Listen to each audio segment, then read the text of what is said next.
Okay, welcome back to the Land of the Legend podcast. I'm Satria, and today we are joined by a man who needs no introduction if you watch the MPL Grand Final.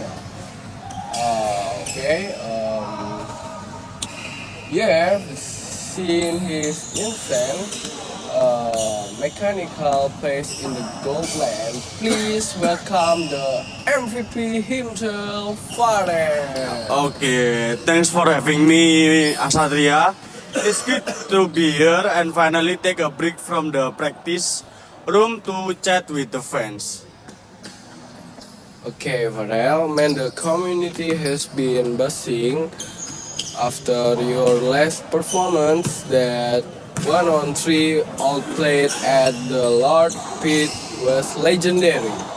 But before get into the technical stuff, I want to dive into the life of a pro.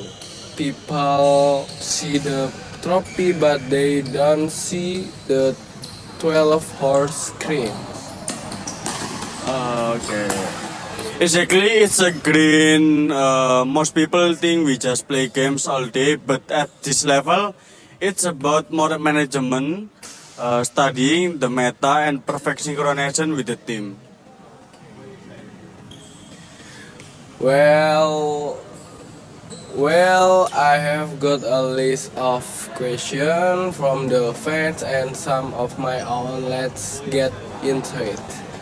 Okay, first question about maybe about the begin and career. How did first discover Mobile Legends, and at what point did you realize you were pro level talent? Okay. I started playing in season 3 because my school friends invited me. I realized I had a pro level talent when I hit a mythic with a 90% win rate playing solo. And start consistently beating established pro player on the leaderboard. Okay, next, which hero was your first love that helped you climb the ranks in the beginning? Layla, she taught me everything about positioning, but the hero that truly helped me climb the ranks early on was Mia. Okay, guys, how did your family react when you told them you wanted to be a professional gamer? They were skeptical at first and thought it was a waste of time. But after I broke home my first trophy and showed them this was a legitimate career, they became my number one supporters. Okay, next question about gameplay and strategy. How do you stay focused during a high stakes match when the gold lead is against you? I stay calm and look for a single momentum shift. In MLBB, one late game blunder by the enemy can flip the entire match. I focus on farming and waiting for the opponent to overextend. Okay, next question. In the current meta, which item do you think is the most underrated and why? See Albert, many players underestimate the enemy lifesteal. Red dashing targets regeneration is often more vital than just taking pure damage. Okay. Next, when you are the drafting pace, how much of it is planned and how much is reacting to the opponent picks? About 70% is pre-planned based on our analysis research. The remaining 30% is spontaneous adaptation to the opponent's suppressed picks. Okay. What is more important for a pro player? Mechanical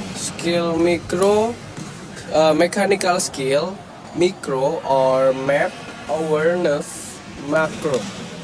Uh, Macro is far more important. Mechanical skill or micro can be practiced, but the instinct of when to push or when to retreat macro is what separates a good player from a pro player. Okay, Farel. Next, if your signature hero is Ben, how does that shift your mindset for the rest of the series? Okay. It doesn't bother me. A pro must have a deep hero pool. If they ban my signature hero, it means they wasted a ban slot on me, which opens up better option for my teammates. Okay, I see. Next question, maybe about dynamic and pressure. How does the team handle tilt or frustration after losing a crucial game in a best of 7 series? We have a 5 minute rule. Forget the previous game within 5 minutes. We do a quick evaluation. Share allows to break the tension and reset for the next game. Okay, Farel. Okay. Next, who is the third color in your team, and how do you handle conflicting opinions during a match? Usually a roamer or mid laner. If there are conflicting opinions, we follow the majority in the head of the moment. We save the long debates for the post-match review. Okay. Next, what does a typical day in a gaming house look like for you? Wake up late, lunch together, session 1, evaluations, scrim session 2, the streaming or individual practice until dawn. Okay. Next, for social media, how do you deal with the pressure and comment from the fans on social media? I rarely read comments during a tournament. My focus is on my team and my coach, not the opinions of people who don't know our internal strategy. Okay, I see. Next question, maybe about your gameplay. Who is the top opponent you have ever faced in the lane one-on-one? The players from the Philippines, they have very unique way of applying lane pressure that force me to play with extreme discipline. If you could one thing about the current MLBB map or ranking system, what would it be?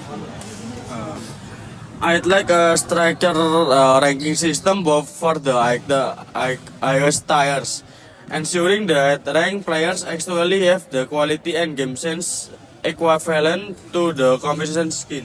Okay. Okay, next. How do you prevent burnout after a month of non-training and tournament?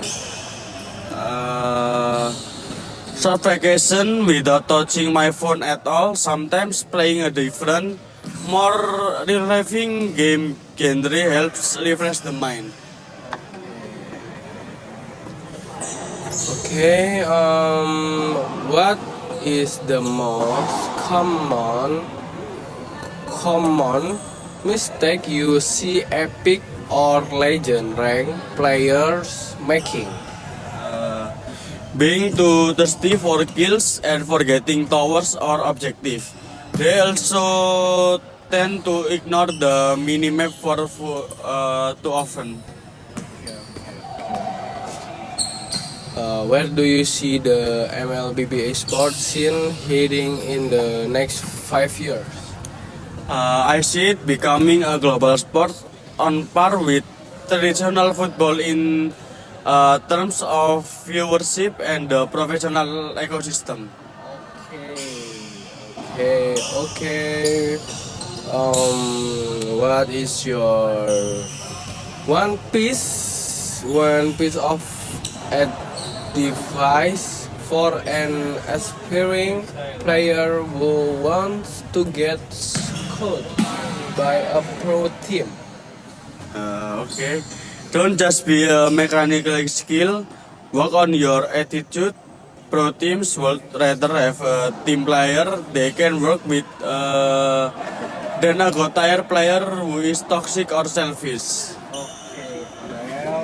Next, when you maybe is question let question when you eventually retire from the pro scene, how do you want to be remembered by the MLBB community?